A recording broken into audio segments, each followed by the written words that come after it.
Well, hello, welcome to another edition of Take 5. Thought I'd give us a little different camera angle here, but we're in Luke chapter 12.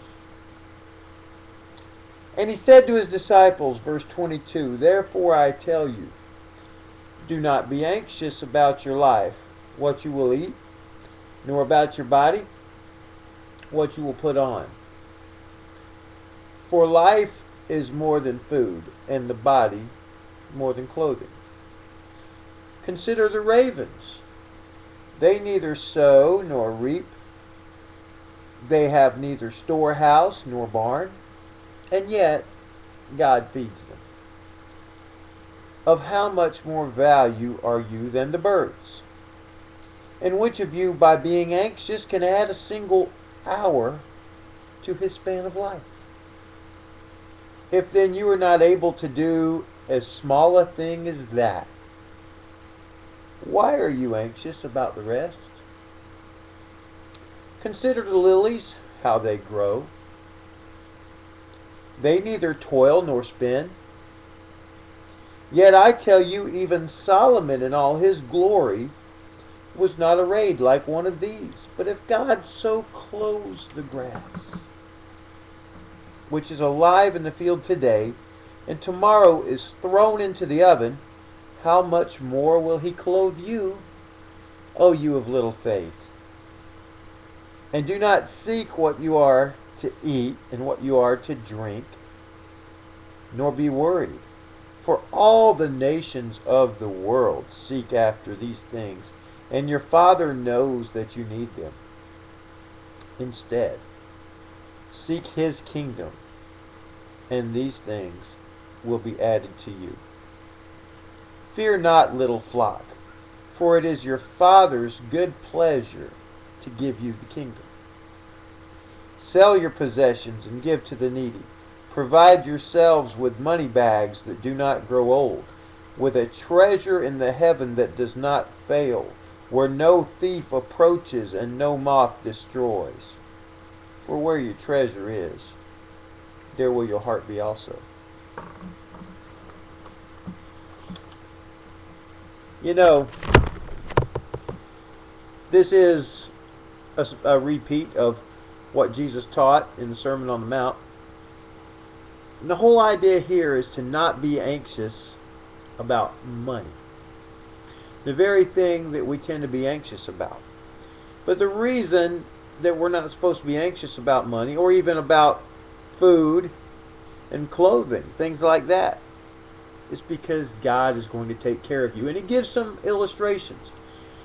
And one of the reasons I wanted to sit here and do it is because I am looking out my back window. And I have these illustrations. I see squirrels playing, and they're not worried about anything. I see birds just playing and chirping and having a good time. There's some up on the branch right there. There's one flying over there. There's one flying over there. And God just takes care of them. And this gave me great comfort. I've been living here in this apartment for a little over 2 years. But prior to living in this apartment, about a month before, I was homeless just for a few days. Had nowhere to live, and then bounced around at a few places. But I finally got here. But I realized God took care of me. I did have a car. I didn't have to sleep outside. But you know, I didn't worry about it. I just believed God would take care of me. And you know, he has, and I'll confess I have worried from time to time about things, but God really has taken care of me, and he will take care of you. And so I encourage you to look.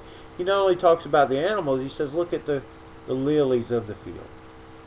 And if you look back and at what he's talking about there, the particular flowers that were grown in that particular part of the world, just beautiful, beautiful flowers. Yeah, they didn't last, and that's why they just take them out and they get rid of them. But they were beautiful. You know, we have things like dandelions and stuff that are beautiful, but they just don't last. Well, if God's willing to do that with something that is, you know, the comparison is always from the lesser to the greater. If he's willing to do that from the lesser, won't he much more so do that for you? And then he gives another comparison from the lesser to the greater. He's saying, look, don't worry. You try worrying all you want to. You can't even increase your lifespan by 1 hour. All right? You're going to live 70 years, 80 years. You can't even add an hour to it by worrying. And actually, there's been all kinds of research to show that worry is unhealthy. That worry probably takes years off your life because of the damage it does to your heart. So don't worry. There's an old song, "Don't Worry, Be Happy." It's really a good song because God's going to take care of you, okay? So that's my message for you today. If you're worried about anything, take the advice of my friend Paul as he told the Philippians, don't be anxious about anything, but in everything, by prayer and petition, present your request to God. Then you just got to trust that God's going to take care of them, all right?